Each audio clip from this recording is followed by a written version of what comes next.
Welcome to the 2016 Abu Dhabi Desert Challenge, powered by Nissan.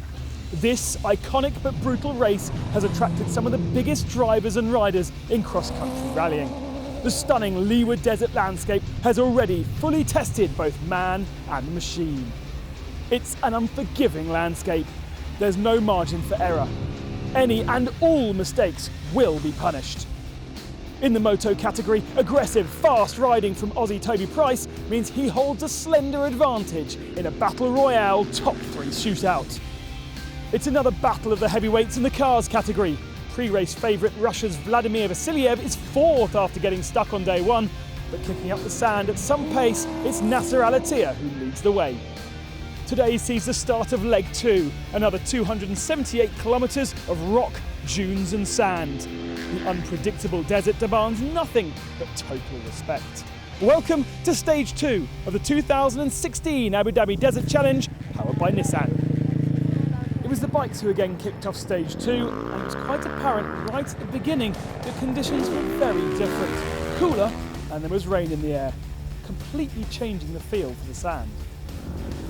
A mass start made spectacular viewing, bikes and quads revving up to attack the stage.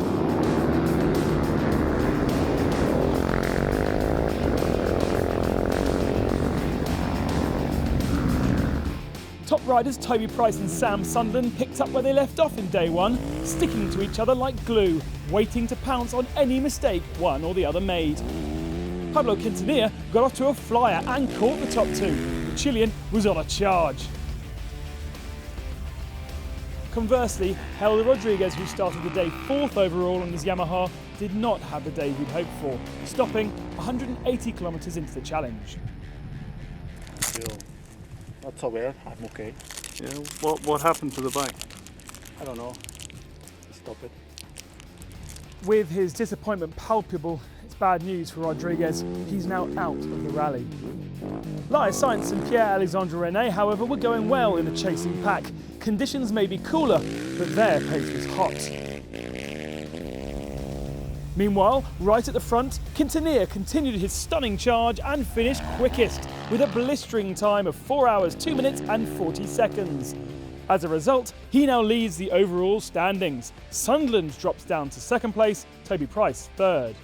Spain's Elias Sainz, who finished the stage with the 5th quickest time, is now up to 7th overall, and René of France just behind in 8th. I had a good start position today, so I pushed until the refueling, then we come together with Toby and Sam, and for me it was easy because they was in front on almost all the race, so it's a good day. Tomorrow would be different because I start in front, and always going in front is more slower than go behind, so I would try to keep the rhythm. Physical day, you know, like all dunes the whole way, and then the last, I don't know, 15 Ks, all the boys started racing each other like really hard, and it was fun. We were having a good time, having a little tussle back and forth. I just hit a soft dune back there and got stuck for a minute and lost a little bit to them, but it was a good day. It was a good day.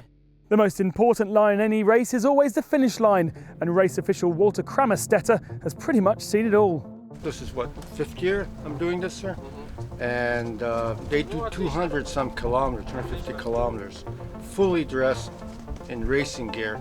These first riders are hot. They come in full speed, they're full adrenaline, they're good.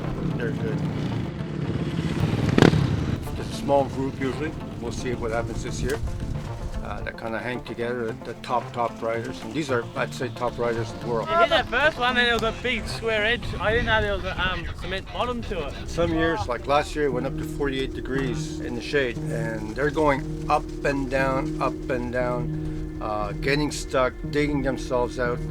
Single riders do it on their own. I'm sure that the brains must come loose because they're just going boom, boom, boom, boom, you know, for half a day. Last year, a couple of riders, I said, you ain't moving from here. And sometimes we get riders that come in and report on other riders who are in bad shape, and we look for them. I mean, it's brutal, But most of the guys are in very good shape. But you know, anything can happen out there. You're in the empty quarter here. it's unforgiving. In the cars category, it was Nasser Al-Attiyah and Mathieu Baumel's Toyota the car to beat. They set the pace yesterday and were again in determined mood to continue that momentum.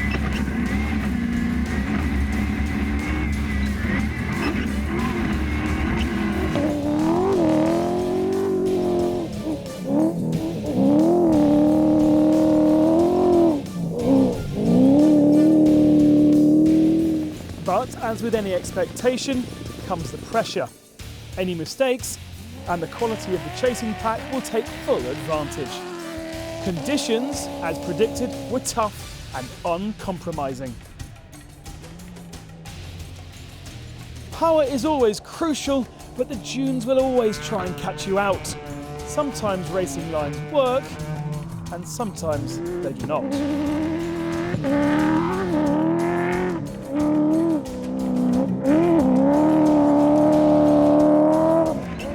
As for Al-Attiyah and Baumel, they were fully focused and went on to set a blistering time of 3 hours, 54 minutes and 14 seconds. Second overall yesterday and trying to chase down the pace setters was the Mini of Yazid Al-Raji and Timo Goshork. Conditions were not to their liking, so they lost time, finishing 10 minutes behind their rivals. After getting stuck yesterday, the Russians Vasiliev and Ziltov needed to make amends. Patient, keeping it clean, and knowing when to push, they made good time, but still lost a little bit on their Mini teammates. They finished third fastest, 10 seconds behind Al-Raji and Goshork. Keeping pace with the top three to make it a Toyota Mini duel, Jacob Rogonski and co-driver Tom Cusol. So after over 500 kilometres, this is how the overall standings look. Al-Attiyah and Baumel top, Raji and Goshork second, Vasiliev and Ziltov now up to third. Very hard, very tough stage.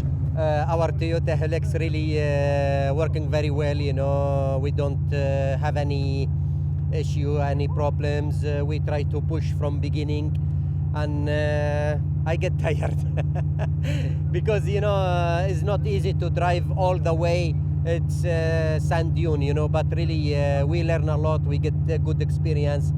I'm quite happy, you know, to be in the finish, and I think still nobody arrived, you know. I'm quite happy. Okay, we finish second stage today. It's okay, not easy stage, it's difficult. You can win a lot of time if you take a lot of risk with wavy, because you don't know where the caution and where the drop. But we do it well, we finish, that's most important, and we see still a few long days to do it. Feels like it's going to be a good competition to the end, even if it's predictable. Yeah, you can't say predictable, it's very difficult. The minute you say predictable, it becomes unpredictable. I think there will be not surprises, but it can change. It's still 2 days out of 5 long days. No, it's not over, believe me. And what have you got in store for the riders and the drivers coming up in the next couple of days? No, I mean, it will be, I feel the terrain has changed, and they have to be careful with their braking points, their suspension. They will think it's softer to jump and softer to land. No, it's harder on both. And your braking points and braking power will change, because with a normal soft sand you dig, now it's different. Your speed will go more because your heat is less, so you have to adjust. If you are good enough, you will take the maximum of that advantage. You will know how to use it and make it in speed terms. 2 stages down, and there are 3 brutal stages remaining. Race conditions in the desert will again be different tomorrow and will fully test all riders and drivers of the 2016 Abu Dhabi Desert Challenge, powered by Nissan. Thanks for watching. Join us again soon.